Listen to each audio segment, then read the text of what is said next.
Kita mau nih balik sama saya dan di sini saya akan mereview suatu nih RAM. Yang sebelumnya yang ada di sini RAM Predator yang Apollo, kalau yang ini adalah RAM Talos yang serinya dia tuh putih dan juga hitam elegan lah. Bukan RGB yang seperti yang saya review sebelumnya yang ada di sini. Dan di sini dia tuh bergaransikan AGS Asia Global Sukses Indo yang ada di sini. Saya dikirimin untuk mereview ini. Apakah ini bagus atau tidak dari segi RAM-nya?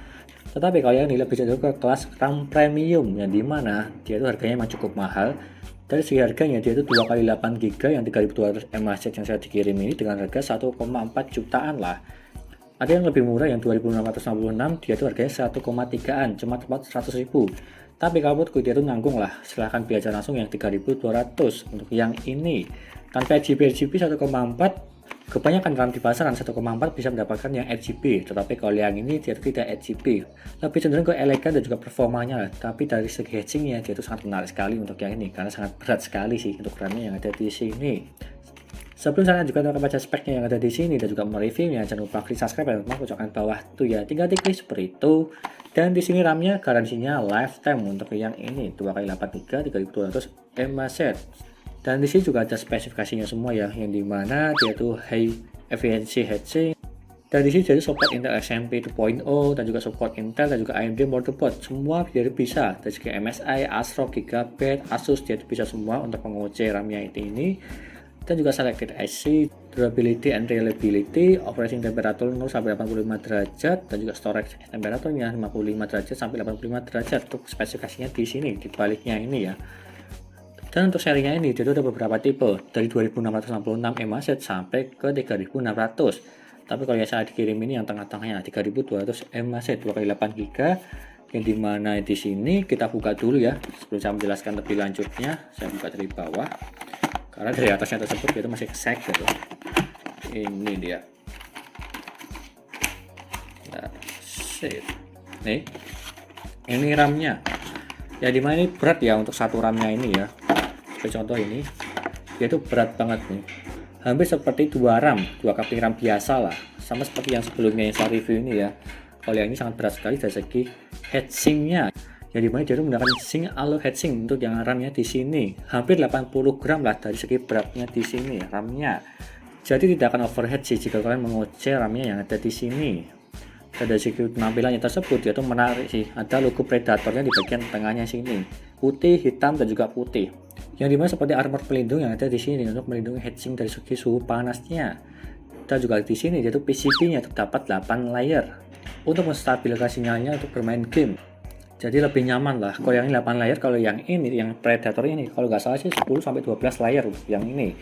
Jadi berbeda sedikit lah dari segi speknya Apollo dan juga Talos. Tapi emang lebih bagus yang ini sih karena dia menggunakan Samsung BD untuk chipsetnya. Kalau yang ini jadi tidak menggunakan Samsung BD, cuma pilihan aja yang terbaik untuk chipsetnya. Dan selanjutnya dari segi speknya yang ada di website saya kasih gambaran di sini ya, yang dimana dari segi ini dia ada beberapa tipe kapasitasnya. Ada yang 8GB single channel, 2x8GB, 1x16GB, 2x16GB maupun 2x32GB. Berarti satu keping ini ada yang tipenya 8GB, 16GB dan juga 32GB. Tetapi yang dijual di Indonesia kebanyakan yang 8GB aja sih. Kalau yang 16GB juga kurang tahu ada apa enggak, tapi memang kebanyakan 8GB yang dicarinya. Dan juga di sini frekuensinya 2666, 3000, 3200 dan juga 3600. Kalau yang ini 3200. Dan juga di sini timingnya ada beberapa tipe, dari CL18 ke CL16, serta voltage-nya 1,2 volt sampai 1,35 volt. Dan juga sertifikasinya ada di sini, CE, FCC dan juga lainnya lah. Kurang lebih seperti itu penjelasannya. Selanjutnya dari pengujiannya, yang dimana di ujian pertama saya itu mengujinya menggunakan Geekbench R15 dari segi OpenGL-nya, ada tepat FPS atau tidak. Yang kedua dari segi gamingnya, yang dimana gamingnya saya menggunakan game Resident Evil 6. Dan apakah ada perbedaan FPS yang jauh atau tidak dari segi gamingnya. Serta yang ketiga dari segi AIDA 64 Extreme. Yang pertama dari segi OC-nya dulu, sebelum lanjut ke tahap 1, 2, 3 nya. Ini kan 3200 mAh. Saya akan mencoba OC apakah ini bisa apa tidak. Tapi di sini saya menggunakan MOBO-nya ini, MOBO MSI B560M Pro. Untuk pengujiannya menggunakan memori Tri-Edge aja, tanpa mengubah apapun, cuma memori Tri-Edge aja supaya dia itu lebih aman. Bagi kalian yang pemula, ini masih sangat aman sekali memori Tri-Edge karena dia itu mengujinya dari bawaan pabrik. Dan juga prosesornya saya menggunakan ini Intel Core i5 Gen 10 10400F yang ada di sini. Dan juga saya kasih gambaran di sini untuk spek motherboard dan juga prosesornya. Dan seperti itu, dan kita lanjut saja untuk mengoceh RAM-nya. Yang pertama, untuk speknya ini dia menggunakan memori Samsung, tapi aku juga kurang tahu sih beda atau tidak, tapi yang di sini tertera Samsung di RAM manufakturnya. Yang pertama, setelah saya hidupkan defaultnya, dia itu 2666 EMA-Z untuk yang ini. Lalu setelah itu saya aktifkan ke XMP, dia itu bisa lancar ke 3200 EMA-Z. Dan selanjutnya, yang pertama kali saya coba OC ke 3466 CL16, dia itu gagal booting menggunakan ini. Aku juga kurang tahu sih. Biasanya rata-rata RAM tersebut ke 3200 bisa dinaikkan sedikit lah ke 3400 kayak maupun 3600 mentok-mentoknya. Apalagi ini menggunakan memori Samsung. Tetapi kalau yang ini saya tes di 3466 CL16, dia itu malah gagal booting. Setelah itu kembali ke default. Setelah itu saya coba OC ke 3333 CL15, di bawahnya 3466. Setelah saya coba, dia itu juga masih sama aja, masih gagal booting. Anehnya seperti itu. Dan intinya, dia itu cuma bisa mentok di 3200 MHz aja di seri XMP-nya. Maka dari itu tidak bisa di-OC lebih dari 3200 MHz. Berbeda seperti yang serinya ini, Predator Apollo, dia itu bisa sampai ke 4000-an. Tetapi kalau yang ini cuma mentok di 3200 aja, Predator Talos. Karena saya mengujinya menggunakan memori Thread aja. Dan lalu saya mengambil sampel 2 aja di default dan juga di XMP.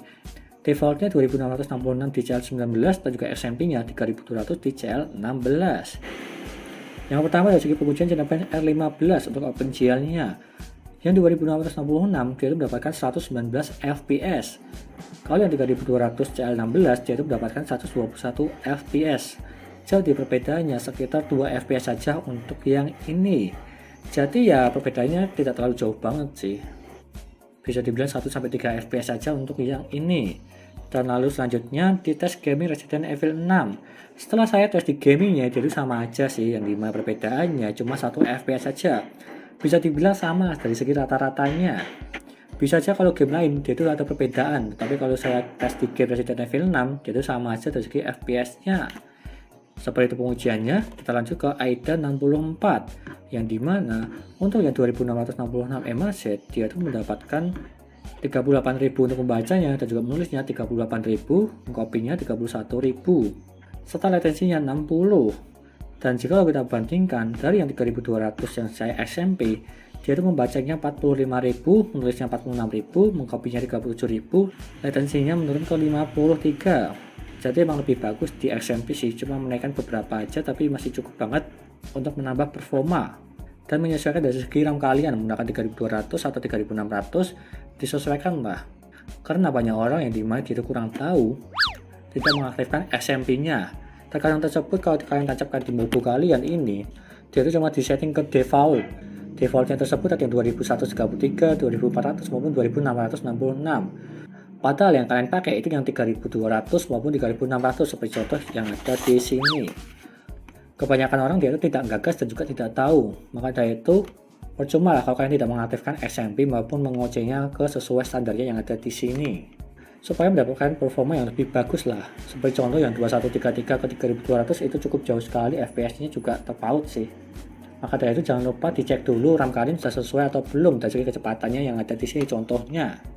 Atau tergantung yang ada di sini sih juga ada biasanya. Ini ya seperti contoh yang ada di sini CL16 3200 MHz. Di stikernya yang ada di sini. Itulah contohnya kurang lebih seperti itu. Dan itu aja penjelasan dari saya dan juga kesimpulannya ini. Tapi saya ini tidak bisa diocek ke 3200 lebih sih dari segi RAM-nya ini ya dengan harga 1,4 juta. Tapi ya nggak masalah karena ini memang RAM-nya premium dan juga menarik dan juga stabil lah untuk yang ini karena dia itu menggunakan 8 layer PCB-nya serta heatsink armor yang ada di sini sangat menarik dari segi meredam panas. Kalau kalian lebih suka yang RGB dan juga yang lebih bagus dari segi chipsetnya yang bisa di-OC sampai ke 4000-an, silahkan beli aja yang ini contohnya Predator Apollo DDR4 RGB yang ada di sini. Tetapi kalau kalian suka yang elegan dan juga stabil, ini pilihannya Predator Talos. Itu aja penjelasan dari saya. Jika kalian berminat silahkan beli aja, linknya ada di deskripsi di video ini. Sekian dari saya, terima kasih sudah menonton dan juga jangan lupa like dan subscribe. Dan jika video lainnya mereview papat PC seperti CPU cooler, RAM, SSD, casing, dan juga yang lainnya. Terima kasih sudah nonton.